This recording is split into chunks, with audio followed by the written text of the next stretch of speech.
கர்த்தராகிய இயேசு கிறிஸ்து நாமத்தில் நாங்கள் வாழ்க்கை வரவேற்கிறோம். கர்த்தர் ஆசீர்வாதத்தை வழிநடத்தி பாதுகாத்துள்ளவராக இதுவரைக்கும் நடத்தின தேவன் இனியும் இனிமேலும் நம்மை நடத்துவார். இதுவரைக்கும் ஆண்டவர் நம்ம வைக்கப்பட விடாமல் நம்ம கர்த்தர் கண்ணனை போல எல்லா சூழ்நிலைகள் மத்தியிலும் எல்லா போராட்டம் பிரச்சனைகள் கஷ்டங்கள் உபத்திரத்தின் மத்தியிலும் நம்மை நடத்தி வந்த தெய்வம் இனியும் நம்ம நடத்துவார். இனியும் நம்ம வாழ்க்கையில ஆண்டவர் நோக்கமாயிருந்து அவருடைய கிருபை நம்ம விட்டு விலகாமல் கர்த்தர் நம்மை பாதுகாத்துக் கொள்வார். இன்றைக்காக நாம் கர்த்தரை வாழ்த்துக்கிறார். நாம் கடந்து செல்லலாம். இரண்டாவது வாரத்தில் நாம் தேவ சமூகத்தில் கர்த்தரை வாழ்த்து கேட்கும்படியாக நாங்கள் அமர்ந்திருக்கிறோம். வாசிக்கலாம். 2 ராஜாக்கள் 3வது அதிகாரம் 16வது வசனமும் 17வது வசனமும். கர்த்தர் உரைக்கிறது என்னவென்றால், இந்த பள்ளத்தாக்கிலே எங்கும் வாய்க்கால்களை வெட்டுங்கள். நீங்கள் காற்றையும் காண மாட்டீர்கள்,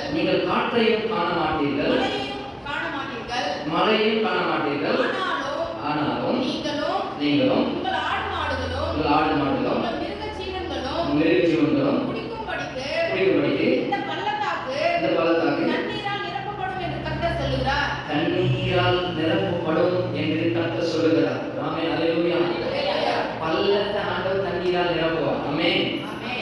இந்த வருஷம் கொடுத்த கர்த்தருடைய வாக்குத்தத்தம் வார்த்தை கர்த்தர் நித்தமும் உன்னை நடத்தி மகாவாஞ்சியான காலங்களில் உன் ஆத்துமாவை திருப்தியாக்கி மேலுமைகளை எனக்குள்ளதாக்குவார். நீ நீர்ப்பாய்ச்சலான தோட்டத்தை போலும் வற்றாத நீரூற்றை போலும் இருப்பாய் என்று சொன்னார்.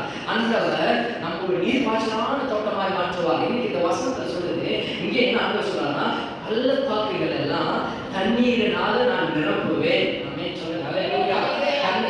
அநேக ஆவிக்குரிய வாழ்க்கையில நம்ம பார்க்கும்போது தண்ணீர் பரிசுத்த ஆவியை காட்டுகிறது. தண்ணீர் நம்முடைய அன்றாட தேவையை காட்டுகிறது. தண்ணீர் இல்லாமல் மனுஷன் உயிர் வாழ முடியாது. அதே போல நம்முடைய வாழ்க்கையில சில அன்றாட தேவைகள் இருக்கிறது. இது எல்லாவற்றையும் இந்த தண்ணீர் பல கோணங்களில் அதை சித்தரித்து காட்டப்படுகின்றன. ஒரு ஆமென் சொல்லுங்க. அல்லேலூயா. இன்றைக்கான தலைப்பு நான் இப்படியாய் கொடுக்கிறேன். இந்த வசனத்திலிருந்து எடுத்துக்கொண்டு முற்போக்கு சிந்தனையுடன் செயல்படுங்கள். ஒரு ஆமென். முற்போக்கு சிந்தனையுடன் செயல்படுங்கள். அநேக நேரங்களில் நாம ஏதோ தானமா ஏதோ ஒரு வாழ்க்கைய எப்படி சொல்றது, உலகத்தான் சொல்லுவாங்க, செடி வச்சுவன் தண்ணி ஊற்றுவான். ஒரு ஆமென் சொல்லுங்க. அல்லேலூயா. அதே மாதிரி ஏதோ பெற்றெடுத்துட்டோம்.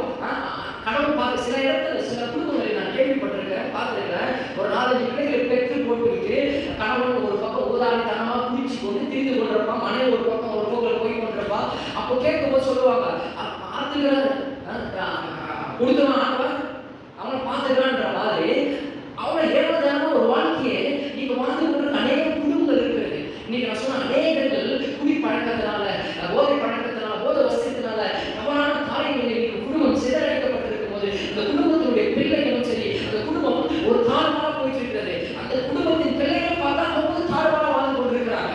ஏன்னா தகப்பனும் தாயும் சரியில்லாத குடும்பம் சிக்கட்டு போகும். ஒரு குடும்பத்தினுடைய அஸ்திவாரம் தகப்பனும் தாயும் அவர்கள் சரியில்லை என்றால் அந்த குடும்பத்தின் பிள்ளைகளும் அவள் வாழ்க்கை கேட்டுள்ளதான் இருக்கும். அவர்கள் ஒரு வாழ்க்கை தவறான பாதை. நீங்க நிறைய குடும்பங்களை நிறைய இடத்துல பார்த்தீங்கன்னா இன்னைக்கு போதை பழக்கத்தில் அடிமையா இருக்கிறாங்க, கஞ்சா அடிமையா இருக்கிறாங்க, குடிப்பழக்கத்தில் அடிமையா இருக்கிறாங்கன்னா அதுக்கு முக்கியமான காரணம் ஏதோ ஒரு அலசி பார்த்தீங்கன்னா அதுக்கு பின்னாடி குடும்பம் தான் இருக்கும். ஒரு பெற்றோர ஒரு தாயும் தந்தையும் நிச்சயமா இருப்பாங்க. அல்லேலூயா. நான் ஒரு இடத்துக்கு கடந்த வாரம் ஒரு இன்ஸ்பெக்டர் பார்க்கறதுக்காக வேற ஒரு தெரிஞ்சவர்கள் பார்க்கறதுக்காக சென்னை போயிருக்க ஒரு இடத்துல அங்க போகும்போது ஒரு பையனை அரெஸ்ட் பண்ணி வச்சிருக்காங்க. பார்த்தா அவன் கஞ்சா அடிச்சுட்டு போதை பழக்கத்துக்கு அடிமையாயிடுச்சு. அவன் என்ன பண்ணிட்டு இருக்கான், கத்தி எடுத்துட்டு போயிருக்கான் ஒரு ஆள் வெட்டுறது. அப்போ போயிட்டு அவன் கம்ப்ளைண்ட் பண்ணி போலீஸ் அரெஸ்ட் பண்ணிட்டு சரியா அடிச்சு விட்டு இதெல்லாம் பண்ணிட்டு அவன் தேவைக்கு அழுகுறான். அப்போ கேட்கும் போது அந்த பையன் சொல்றான், என்னடா உன் பிரச்சனை என்ன, ஏன்டா அப்படி இருக்குன்னு அவன் கேட்கிறாரு. ஒரு நல்ல இன்ஸ்பெக்டர் அவர் நல்லா கேட்கிறாரு. கேட்கும் போது அப்போ அவன் சொல்றான், என்ன சொல்றான் தெரியுமா, அவன் சொல்ற வாக்கு மூலம், ஏன்டா இது மாதிரி இருக்கு, இது மாதிரி பண்ற, உங்க வாழை பிடிக்கலையாடான்னு கேட்கிறாரு. இல்ல எதையோ நான் தற்கொலை பண்ணிட்டேன், தற்கொலைக்கு முயற்சி செய்தேன், என்னை காப்பாத்திக்கிறாங்க, 2-3 முறை தற்கொலை முயற்சி செய்தேன், என்னை காப்பாத்திக்கிறாங்க அப்படின்னு சொல்றான். சொல்லும்போது என்ன இருக்கிற என்ன இருக்கிறேன், எங்க அப்பா சின்ன வயசுல இருந்து அவர் குடிச்சுட்டு எங்க அம்மாவை அடிச்சுட்டு சண்டை போட்டுட்டு எங்க அம்மா வீட்டுக்கு போயிட்டாரு. அதனால இன்னைக்கு நானும் குடிக்க ஆரம்பிச்சுதான், என்ன வலி வேலை தாங்க முடியல, அப்படி கத்துக்க ஆரம்பிச்சது இன்னைக்கு அடிமையா இருக்கிறான். அப்போ அவர் சொல்றாரு, நீ உண்மையாக நீ தப்பு பண்ணல, தப்பு பண்ண வச்சவரு அவர் முதல்ல தப்பு பண்ணது உங்க அப்பா அப்படின்னு அந்த இன்ஸ்பெக்டர் ஸ்டேட்மெண்ட் கொடுக்குறாரு. கூடாமல் சொல்றாரு. இன்னைக்கு 90% தவறுகள் ஆண்கள் சரி பெண்கள் சரி தவறான பாதையில இன்னைக்கு நிறைய குடும்பங்கள் சரி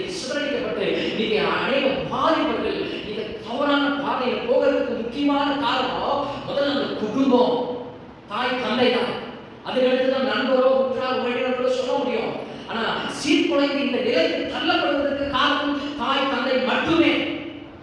நீங்க ஏற்றுக்கொண்டாலும் சரி ஏற்றுக்கொண்டாலும் சரி. போன வாரத்துல தான் நான் அந்த இடத்துல நேரில் பார்க்கறதுக்கு ஒரு பாவமா இருக்கிறது.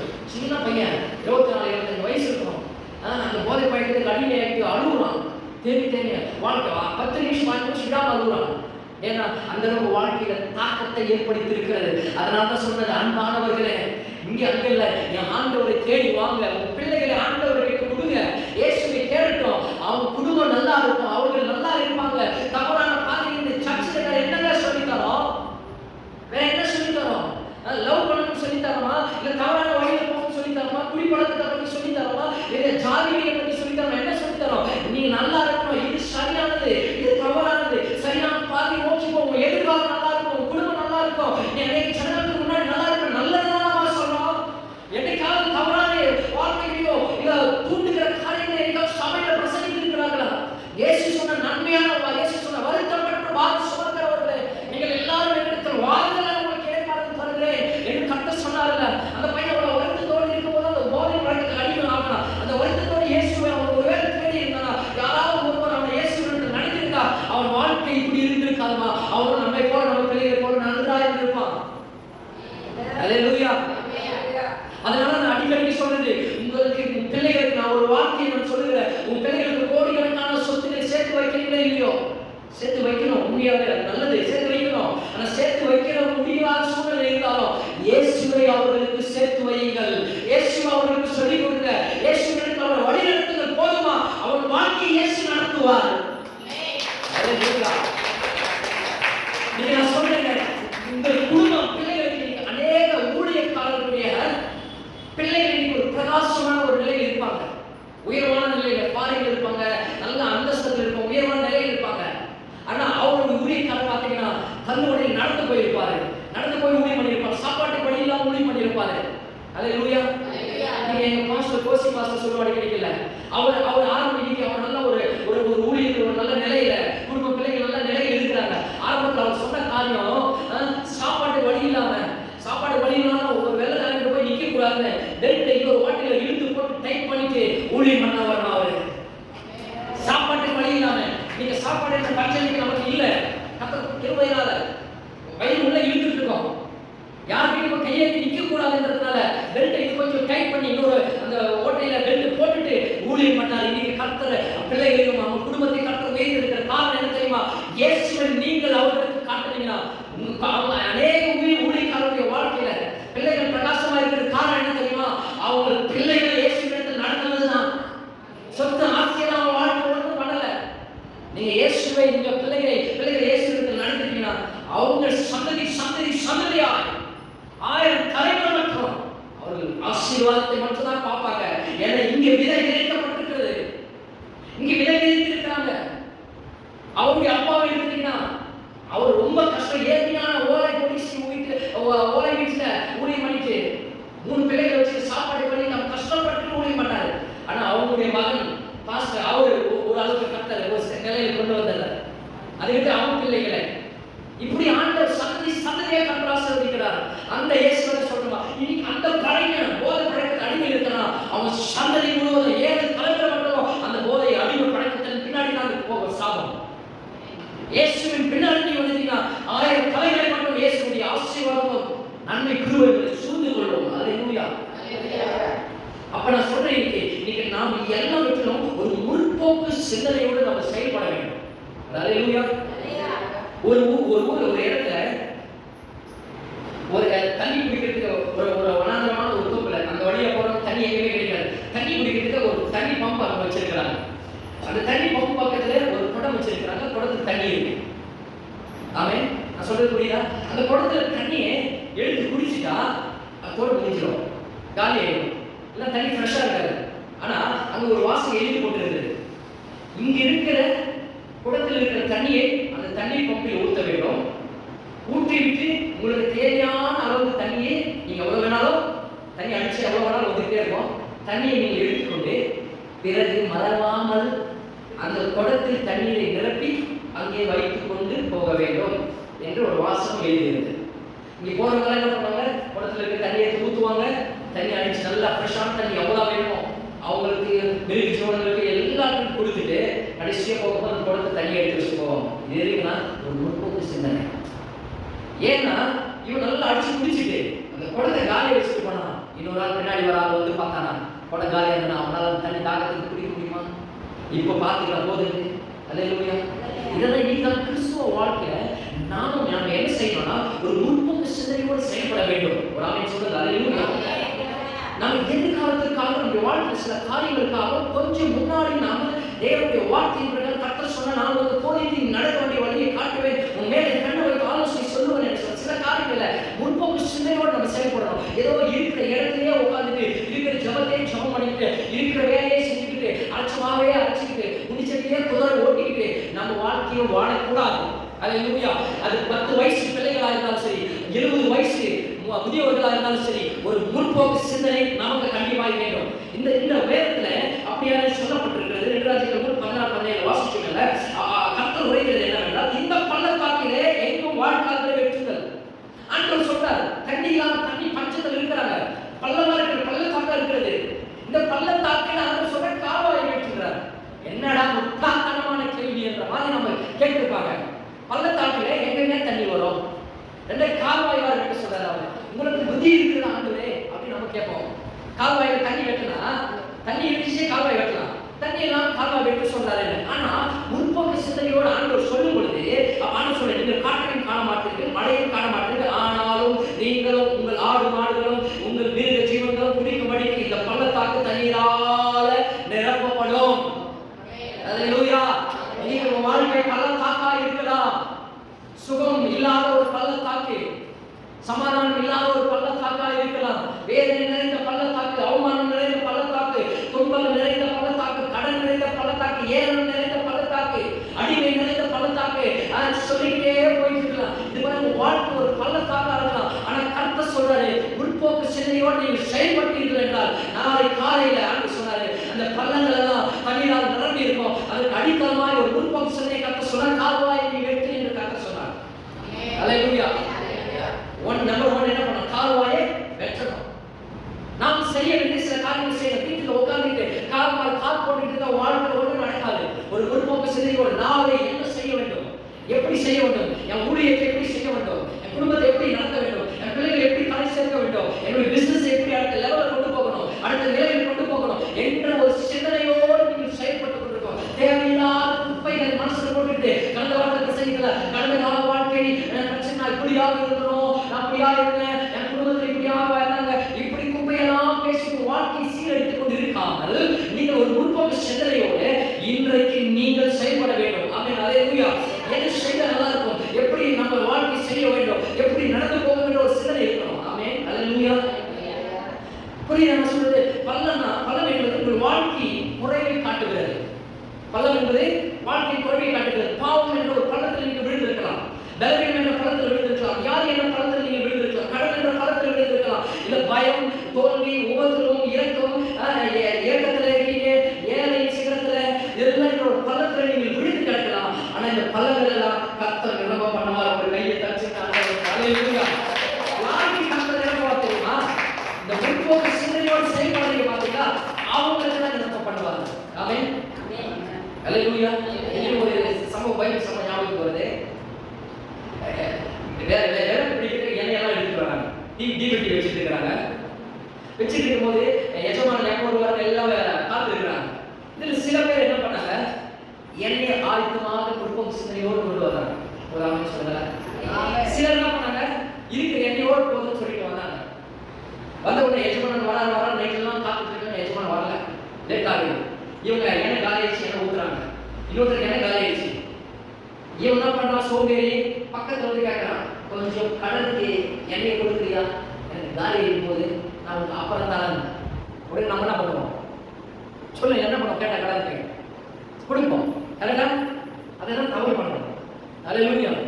இவன் கொடுக்கல. அதாமே நீங்க நிறைய பேர் கேட்குறது நல்ல காரணம், பிள்ளைகள் கேட்குறது நல்ல காரணம் சொன்னல, இவன் கொடுக்கல. ஏன் கொடுக்குறா?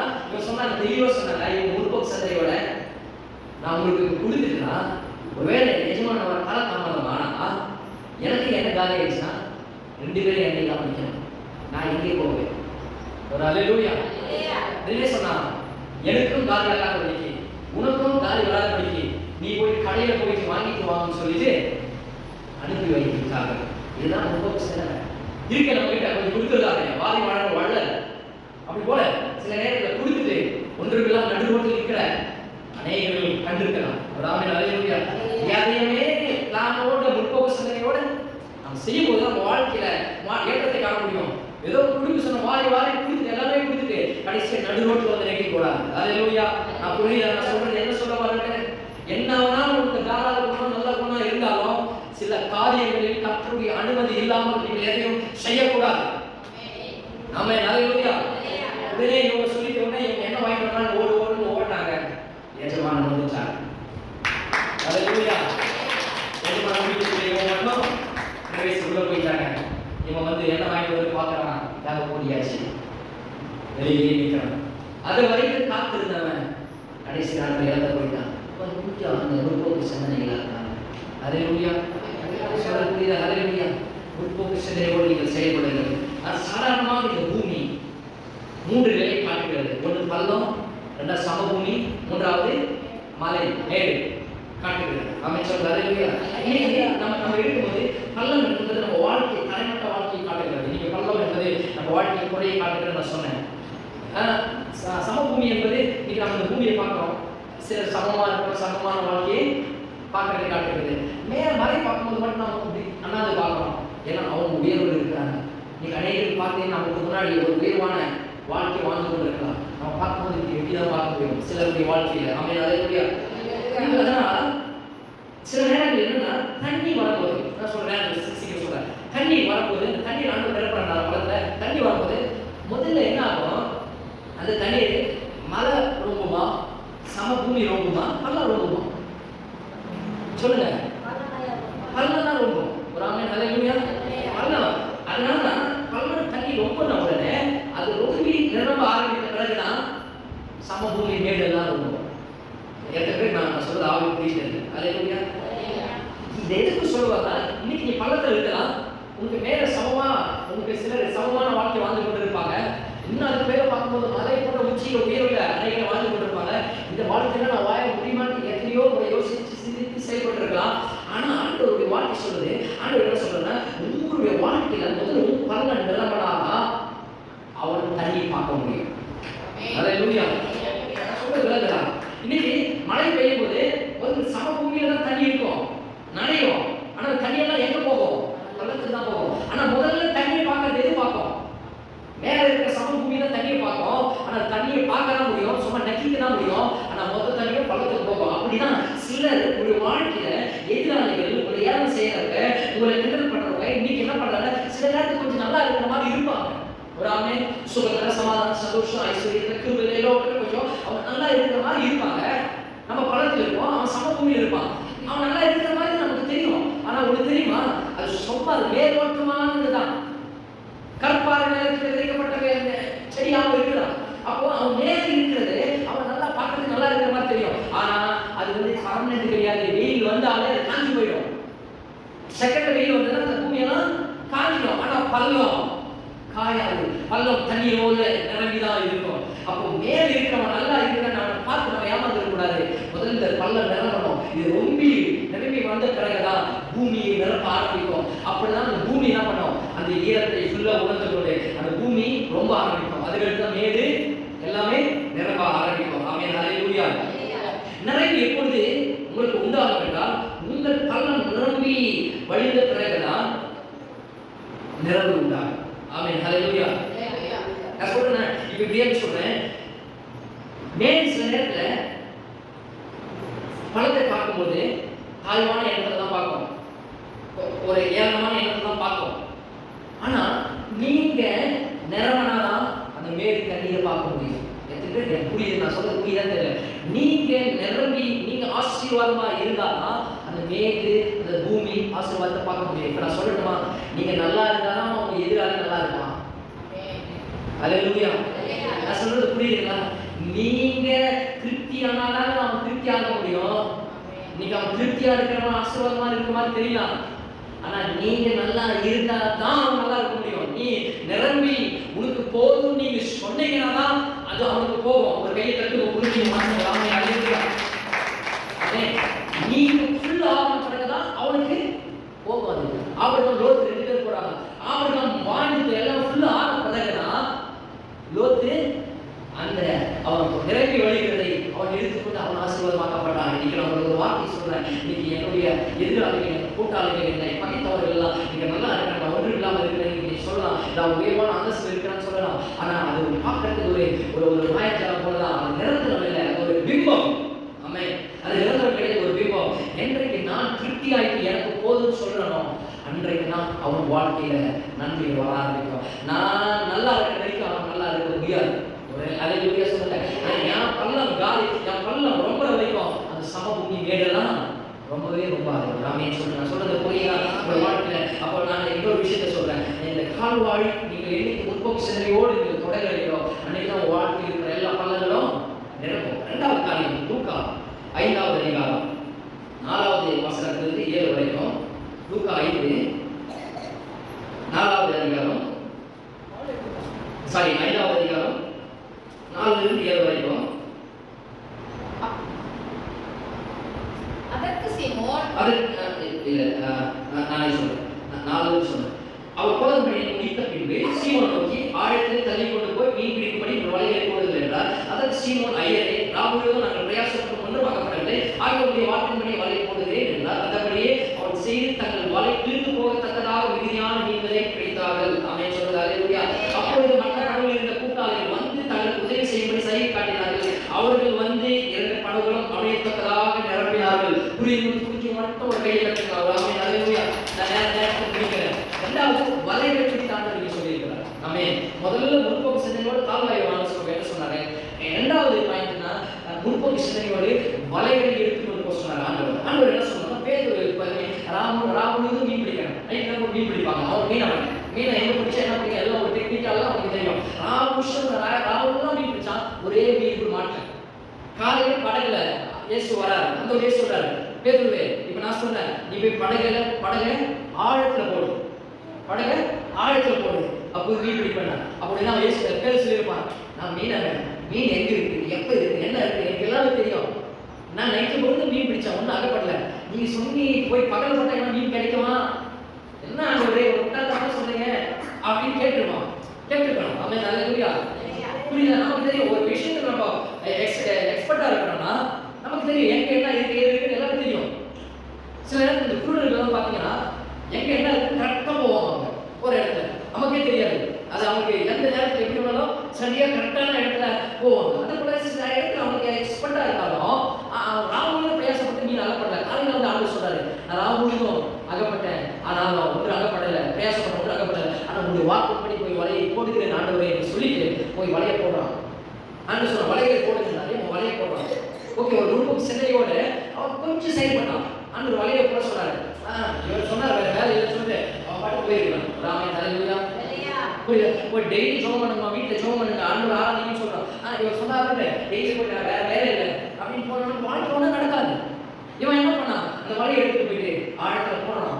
போட்ட உடனே வலை கீழே கட்டதாக மீன், இவனுக்கு தலையை புரியல, கால புரியல, அப்படியே இது உண்மைய கனவா கிளி பார்க்குற அளவுக்கு ஒரு ஆச்சரியம். படகு முழுவதும் மீனமா நிரப்பினான். நிரப்பிச்சு படகு அசைய முடியல, தண்ணியில் கவுந்து போற மாதிரி இருக்குது. அப்புறம் உடனே சொன்னான், பக்கத்துல கடல் படகுல அவன் கஷ்டப்பட்டு இருக்கான், அவன் ஒரு மீன் இல்லாம, ஏய் இங்க வான்னு கை அசைத்தோன்னா அவன் ஓடி வரானுங்க. இங்க பாரு மீன் நிறைய இருக்கிறது என்று உடனே என்ன பண்ணாங்க, இந்த மீன் எல்லாம் அந்த படகுல போட்டாங்க. இவங்க படகு நிறைவேறது, அவங்க படகு நிறைவேறது. நான் சிம்பிளா சொல்லி முடிக்கிறேன். முதல்ல யார் படகு நிறைவேற்றுமா? பேதுரு படகு. இந்த படகு நிரம்பிட்டு அவன் போதும்னு சொன்னான். அல்லேலூயா. அவன் போதும்னு சொன்ன பிறகுதான் அவன் படகு நிறைவேற்றி. அல்லேலூயா. புரியுது என்ன சொல்றது? என்னால் அவனுக்கு சில மீன்கள் அகப்பட்டிருக்கலாம். அவன் சில மீன்கள் அவன் முன்னாடி அவனுக்கு சில மீன்கள் அவனுக்கு பிடிச்சிருக்கலாம். ஒரு 4 மீன் 5 மீன் பிடிச்சி வச்சிருக்கலாம். பரவாயில்ல, ஏய் உனக்கு ஏதாவது மீன் கிடைச்ச பேருவே, ஒரு மீன் கிடைக்கல, எனக்கு பாத்தியா 10 மீன் பிடிச்சிருக்கேன், பரவாயில்ல உனக்கு ஒண்ணு இல்லாத 10 இருக்குது, இதை வச்சு நீங்க சாப்பிட்டு சந்தோஷமா இருக்கணும். உனக்கு இன்னும் வேதனையா இருக்கு, இன்னும் கஷ்டமா இருக்கும். ஒரு ஆமென் அல்லேலூயா. என்ன வேதனை, இன்னும் கஷ்டமா இருக்கும். அப்போ இன்னைக்கு அவன் வாழ்க்கையில் அன்னைக்கு 10 மீன் இருக்கலாம், ஆனா இவன் வாழ்க்கை காலியா அவன் சொல்லுவா, இன்னைக்கு அவன் கொஞ்சம் நல்லா இருக்கிற மாதிரி எனக்கு தெரியலாம், நீங்க சாப்பாடு வழியில்லாம இருக்கலாம், அதை பார்த்து ஏமாந்துடாதீங்க, அதை பார்த்து வாழ்க்கையின் விசுவாசத்தை விட்டாதீங்க, நம்பிக்கை விட்டாதீங்க, சந்தோஷமா இருங்க பரவாயில்லன்னு சொல்லிட்டு அந்த 10 மீனோட அவன் இருந்தான். ஆனா இவன் படகு இறக்கி முழுகிச்சோ, நிரம்ப ஆரம்பிச்சோ, வயிறு ஃபுல்லாச்சு, போதும் ஆண்டவரே அப்படின்ற அளவுக்கு அவன் வந்த பிறகுதான், இவன் அனுமதி கொடுத்த பிறகுதான் அவன் படகு நிரம்பிச்சு. ஒரு கையை தட்டு. ஒரு வார்த்தை சொல்லணுமா? நீங்கள் ஆசீர்வதிக்கப்பட்ட பிறகுதான், உன் குடும்பம் ஆசீர்வதிக்கப்பட்ட பிறகுதான், உன் பிள்ளைகள் ஆசீர்வதிக்கப்பட்ட பிறகுதான், நீங்கள் அனுமதித்தால் மட்டும்தான் உன் எதிராளி குடும்பம் ஆசீர்வாதமாக இருக்கும். அந்த சொல்ல உன்னை ஆசீர்வதிக்கிறவர்கள் ஆசீர்வதிக்க, உன்னை சபிக்கிறவனை சபிக்க என்று கர்த்தர் சொன்னார். அப்ப நான் சொல்றேன், நீங்க அவனுக்காக ஜெபம் பண்ணாம அவன் நல்லா இருப்பான். சிம்பிளா சொல்றேன். ஹalleluya. நான் சொல்றேன், உன் எதிராளி யாருன்னா அவனுக்காக நம்ம ஜெபிக்கணும். சத்துருவை சிநேகிங்கள் என்று கர்த்தர் சொன்னார். அவன் சொல்ற ஹalleluya. அவன் சிநேகிங்கள் என்று கர்த்தர் சொல்லியிருக்கிறாரு. அப்ப நான் உங்களுக்கு என்ன சொல்றேன், நீங்க விரும்பினாதான், நீ அவனுக்காக ஜெபித்தாதான் அவன் ஆசீர்வாதமா இருக்கும். ஒரு ஹalleluya. நான் முடிச்சிட்டேன். ஆமென் சொல்லுங்க. ஆமென் சொல்லுங்க. நீங்க அவனுக்கு ஜெபிக்காத வரைக்கும் அவன் ஆசீர்வாதத்தை பார்க்க முடியாது. சும்மா 10 மீனோட அவன் பார்க்கலாம். நான் சொல்றது ஆவியில சொல்லிக்கிறேன், புரியும். உன் வாழ்க்கையில நீங்கள் திருப்தி அடைந்த பிறகுதான், நீங்கள் திருப்தி அடைந்த பிறகுதான் அவன் எதிராளிகளுடைய குடும்பம் திருப்தி அடைந்தாங்க. எப்ப தெரியுமா? நீங்கள் அவனுக்காக ஜெபிக்கிற ஜெபத்தினால்தான். பேதுரு அவனை கூப்பிட்டு வா, இருக்கு எடுத்துக்கொள்ள என்று சொல்லும் பொழுதுதான் அவன் வந்த பிறகு அவன் படைக்கு நிரம்பினாங்க. நான் சொல்றது புரியுதா? இன்னைக்கு நீ ஆசீர்வதித்த பிறகு அந்த குடும்பம் நல்லா இருக்கட்டும், அந்த குடும்பம் ஆசீர்வதிக்கிற நீ அவனுக்கு மனசார அவன் வாழ்க்கை அவனை ஆசீர்வதிக்கிறானா, அவன் குடும்பமும் அவன் வாழ்க்கை ஆசீர்வாதமாக இருக்கும். ஹalleluya. அப்போ நீங்கள் முற்போக்கு சிந்தனையோடு செயல்படும் பொழுது ஃபர்ஸ்ட் கர்த்தர் உங்கள் பலத்தை நிரப்புவார், அதுக்கடுத்து எதிராளி பலத்தை நிரப்புவார். நீங்கள் முற்போக்கு சிந்தனையோடு செயல்படும் பொழுது கர்த்தர் முதல்ல உன் படகுகளை நிரப்புவார். நீ போதும் திருப்தி அடைந்த பிறகு அவனுக்காக நீ இடம் கொடுக்கும் போது, நீ விரும்பினால், நீ அவனுக்கு கொடுத்தால், நீ நிரம்பி திருப்தி அடைச்சினால் அவன் படகு நிரம்பும். ஒரு ஆமென் சொல்லுங்க. ஹalleluya. ஆண்டவர் சமாதானத்தில் நிரம்ப செய்வார், சந்தோஷத்தில் நிரம்ப செய்வார், ஐஸ்வர்யத்தில் நிரம்ப செய்வார், கிருபையின் உங்களை நிரம்ப செய்வார். ஆமென் சொல்லுங்க. ஹalleluya. அதனால நான் இன்னைக்கு ஒண்ணுமே இல்லாம இருக்கிறேன், அவன்தான் நல்லா இருக்கிறேன், இவன்தான் நல்லா இருக்க, வாழ்க்கை நல்லா இருக்கிறதுன்னு யோசிக்காதப்பா. நீ அனுமதிச்சாதான் அவன் வாழ்க்கை உயர முடியும். நீங்க அவன் இருக்கிற அதே நிலையில அவன் இருக்க முடியும். நீ எனக்கு நல்லா ஆயிட்டு, நீ மேல போயிட்டு பரவாயில்ல, அவனையும் ஆசீர்வதிங்க, அவன் குடும்பத்தை அவன் பிள்ளைகளையும் ஆசீர்வதிங்க. எதிராக இருக்க நீ ஜெபித்தாதான் அவன் உயர முடியும். திருக்க தரிசனமா பிரேம வார்த்தையை சொல்லுகிறேன், உன்னை ஆத்மாவை அசைக்க பண்ணப்பட்டிருக்கலாம், ஆனா அந்த குடும்பம் உன்னால்தான் வாழும், அந்த குடும்பம் உன்னால்தான் படைக்கும், அந்த குடும்பம் உன்னை கொண்டுதான் கர்த்தர் உயர்த்துவார். அதே உங்க குடும்பத்துல உன்னை கொண்டுதான் கர்த்தர் குடும்பத்தை உயர்த்துவார். உன்னை கொண்டுதான் கர்த்தர் இன்னைக்கு இந்த குடும்பத்தை தாங்கி பிடிக்கிறார்.